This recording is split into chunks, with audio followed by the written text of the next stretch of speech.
It is day 3 in Adelaide, and this is Ask George. How much does it cost for people to subscribe? Funny you should ask that, George. It costs just £1. Yes, that's £1. Why are you looking at the camera? I don't know. I'm including the Yeah, no, audience. good. And not only do you get our wonderful Ashes coverage, you also get everything. Do you think it's undermined a little bit when you go, wonderful? If you were, for example, booking a flight on Qantas, they said, with our wonderful safety record. Yeah. Well, look, you get everything. I mean, I think they have got a very good safety record. I don't want to get You get sued by everything. Qantas. Paul asks, of all the worst teams to ever visit Australia, is this the worst? I don't know, there's a lot of competition between them, isn't there? I would like to imagine a scenario, perhaps AI can do this, where worse teams, English teams, were pitted against each other and they could both lose. Yeah, I think perhaps that the feeling is that this was going to be a different team, because it certainly is a different team with a different outlook. The result ends up being the same. And that's probably even more disappointing, because there were perhaps hopes that amongst some people that there could be a different result by using a different approach. I think that, I don't know if there are questions on this, do you want to have a quick scoot through? But I think the issue was that this Australian team isn't as strong as previous Australian teams. I think what Stuart Broad said about this is the worst Australian team since 2010 is probably right. Bearing in mind, in the first 2 tests, there was no Hazelwood or Cummins, and no Lyon in the second test, no Smith in this test, still no Hazelwood. No one, he didn't say that they were rubbish. I'm no defender of Stuart Broad, but he didn't say they were rubbish. He said the worst since 2010, and I think that's fair. I would agree. So it felt as if England had an opportunity. I still think they did. They've been completely outplayed by an understrength Australia, no way around that. Have they underperformed? I think they probably have a bit, but have Australia outperformed them in every way? Absolutely they have. Bob Bamber asks, how has at least 2 years of planning come down to Will Jacks going at a runner ball being England's primary spin option? You're absolutely right. They've groomed Shoaib for 2 years for this very moment, for this very pitch, really, and they have blinked. I don't blame them for not picking him in this game, because I've seen him bowling in the nets, and he's not making a particularly persuasive case for his inclusion. But all these things really go back to a wider problem with the production of spinners in English cricket, and that's not a fault of them or the individuals, and it's not Will Jacks' fault. I thought he's had a pretty horrid day, to be honest, a torrid day. But he's been asked to fill a hole in the production line, and actually, this is the administrator's fault. It really is, because they've created a domestic system which doesn't allow spinners to have an opportunity. They prioritise short-term financial gain, which is, they've got the blast and then you've got the 100 in the prime weeks of the summer. And so spinners become almost irrelevant in county cricket, in a lot of places anyway. And you know this, and I know this, and she knows this, and we all know this, but they have to have a will to change it. They have to have the courage to change things, and they haven't. They've chosen to bake in the problems we have with the sale of the 100. So I'm not sure that things will ever go better. Was part of the, I don't know how much, obviously the introduction of the Kookaburra rounds, which clearly didn't go so well, it was meant to produce fast bowlers, but wasn't the secondary kind of thing about that was to allow spinners. It was yes, absolutely right. It was a well-intentioned change, but initially, of course, it was Kookaburras on early season English pitches. So, and what we know is that the Kookaburra, when it gets damp, isn't really a lot of help. It wouldn't be a lot of help for spinners here either. And the conditions are just very different. So it's a well-intentioned experiment, which is why I didn't. If you remember, I always said it's okay. I think it made sense to have an experiment, and we had a look at it. And it didn't work. No, but that's fine. Yeah, that's what experiments are about. There was some logic there, though. I've always said that. It didn't work. But the basic problem is spinners don't get enough overs, and they don't get enough overs because spin isn't that relevant for so many weeks of the season. So you need to play county cricket all through that. Do you know how also spinners don't get enough overs? When they're not even picked in their county side. Well, but that's why. And you can't blame the counties No, either. Because the counties have to win, and people complain. But even when they're all, but in Shoaib Bashir's case, even when they were picking spinners for his county, he still wasn't getting. Yeah, well, Jack Leach does a very good job, and Jack Leach would have clearly bowled a great deal better today than Will Jacks did. And Liam Dawson would have bowled much better as well. I mean, a few people would have done. But there is a general point that it's desperately difficult. And what the England management have tried to do is get a short-term fix. You know, they've looked. I mean, Stokes saw him on TikTok, didn't he, Shoaib, or Twitter or something, and saw the raw attributes, and they've tried to fast-track him. And there's a certain logic there, but I don't think you can do that. I mean, it hasn't worked, has it? Here's a great stat. I think it's in my piece today, and it's such a good stat that I wonder if I've misunderstood. I wonder if I've used Cricket Archive wrong. But guess how many first-class games Graham Swan had played before he made his Test debut? I'm giving you a few seconds to say. How many you think? No, more, double. 171. 171 first-class games before his Test debut. Oh my God, he knew his art. Yeah, and just by comparison, Rehan Ahmed had played 3. Shoaib, I think, had played 6. We're not giving these boys a chance. We're not giving them a chance. So it's not Will Jack's fault that he's had a torrid day. He's been asked to perform a role for which he's not suited, and he's done his very best. And he's just not had the opportunity. It's very difficult, these situations, though, because I can't be honest with you and not criticise his performance. But actually, I don't blame him at all. You know, if I was asked to go out there today and bowl, I'd have an absolute bloody shocker, and I'd do my best, and I would be rubbish.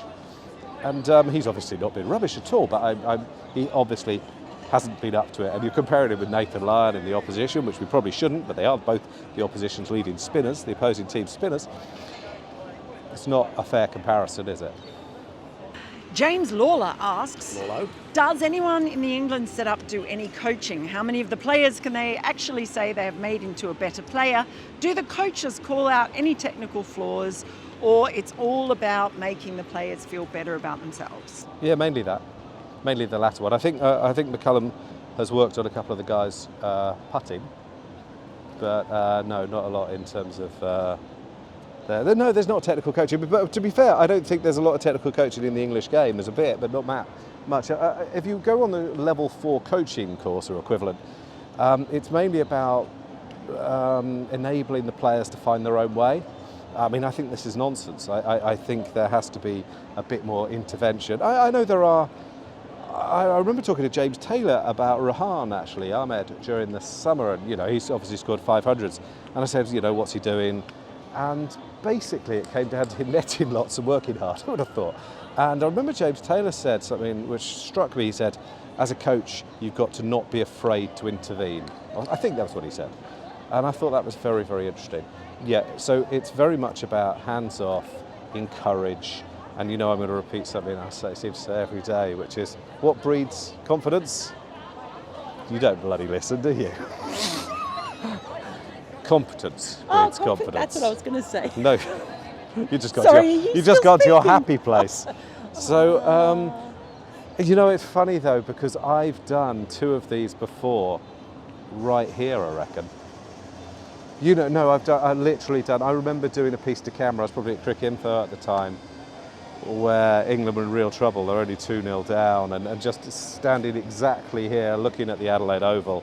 And nothing's changed, and nothing will change until the people running the game actually have the courage to have a changing of the guard. And that doesn't mean sacking people. It doesn't just mean sacking people. Probably a wee bit of sacking needs to go on, but actually there needs to be some fundamental change. We need to, get back to a system where spinners are relevant.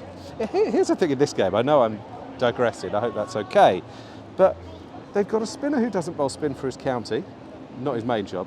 They've got a wicket-keeper who doesn't wicket-keeper his county, and an opening bowler who's not an opening bowler. What do you expect to happen? They've also got a managing director who's never managed or directed, and a coach who hasn't coached a Red Bull team. Bloody chaos. So when you talk about preparation, come on, what do you expect would happen? When you look at it like that now,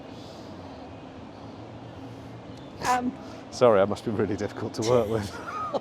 You've only just noticed this now. I have a bit, yeah. I've talked a lot there, haven't I? That's all right. And there's actually another one from James Lawler. Ben Stokes said there is no place for weak men in his dressing room. Have England shown themselves to be weak or strong in this test? I don't think it has anything to do with. I think that's almost like a. I don't think it has anything to do with weakness or strongness. It's, you know, Is it competence? Yeah, I think it's more about that, really. They're just playing people who are better than them. Yeah. I don't see any lack of will or any lack of spirit or weakness. I don't. I would tell you if I did. You almost never do.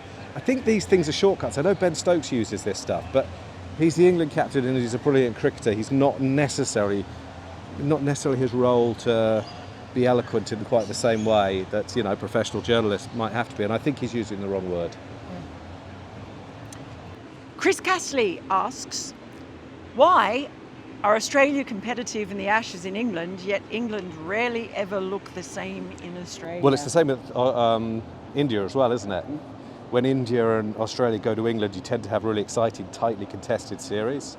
I think it was 2-2 this summer, and it was very exciting. And Australia haven't won a series in England for longer than England haven't won in Australia. But you're absolutely right. But they've been really tight. They've drawn some and retained the Ashes because of that. So why? I mean, for various reasons that you probably know, the general level of cricket in Australia is higher than the general level in England. The English system, we have allowed our administrators to make lots of short-term decisions that have devalued the county game. The county game is the route to recovery. But anyway, you know this. So there's still quite a strong domestic structure in Australia. Bear with. And there is, and it is a bigger sport here as well. You know, it is, I'm afraid, a somewhat niche sport in England. But I was just going to say also, I mean, to remember that quite a few of the Australian players have gone over and spent time playing county cricket in England, and there has to be something in that as well. You know, they can't do it the other way here. They can't come and play Sheffield Shield cricket. Well, they do a bit, but it's quite rare. Really rare. Yeah. When was the last time? Well, obviously Mason Crane came, but there have been one or two others. Well, yeah. It doesn't happen, and that surely has to. Vic Marks famously won the Sheffield Shield with Western Australia, which is amazing as an off spinner, isn't it? But that does help, and I do think that means that Australia's players. I mean, look at Marnus Labuschagne.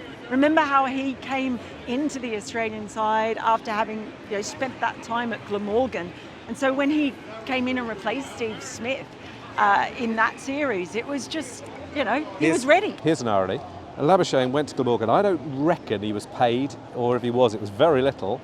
He went for the love of playing and the experience. And he worked with an English coach, Gary Palmer, changed his technique a wee bit. An English coach who doesn't seem to be wanted by England players, and a county system that seems to be looked down upon by rather a lot of people. Certainly, we heard Rob Key talking about wicketkeepers standing up to the stumps, fast medium bowlers have been no use in Test cricket. I mean, in England, we have lost faith in our own product, and it's not entirely fair. It becomes self-fulfilling because they kind of ruin it. I promise you, if England want to have the best Test team in the world, to get county cricket right. It happened in 2005, 2010, whatever. The start of the century, 2 divisions, 4-day cricket, very, very high standard. Quite a lot of Colpack players, quite a lot of very good overseas players. Very, very good standard. And funnily enough, England became number 1. If you got county cricket right, domestic Championship cricket right, and then just pick the best players off it, you wouldn't go far wrong. It is that simple. And you know why they don't? They don't because whatever they say, actually, the short-term financial benefits are more attractive to them. That is, honestly, that's what it is. I honestly think that anyway. I also just think, all the stuff that was said about the preparation for this series and the warm-up games and all that sort of thing, I don't think 1 or 2 warm-up games will ever provide as good a preparation as a season or 2 of actually playing first-class cricket in the other country. But I think it might have been a marginal game. Yeah, it might have been a marginal game, but I just think that it's that big a difference. It makes that much of a difference. No, well, we tend to look for shortcuts and easy solutions, don't we? We do.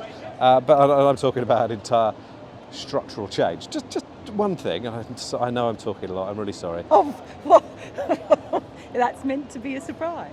Well, I think it feels like more than ever. But I do remember at the end of the last Ashes in wherever we were, Tasmania, and I reckon Ashley Giles said something along the lines of, do you know what, you can sack me, you can sack the coach, you can get rid of the captain. In 4 years' time, unless we do something more structural and meaningful, we'll be in exactly the same position. Smart man. Yeah. Yeah. Hello. I bet you he watches this. Are we done? Yeah, we're done. Thank you very much for the questions. They're terribly good. They sometimes give me much better ideas than I've had for writing things, so appreciate it. We'll see you tomorrow.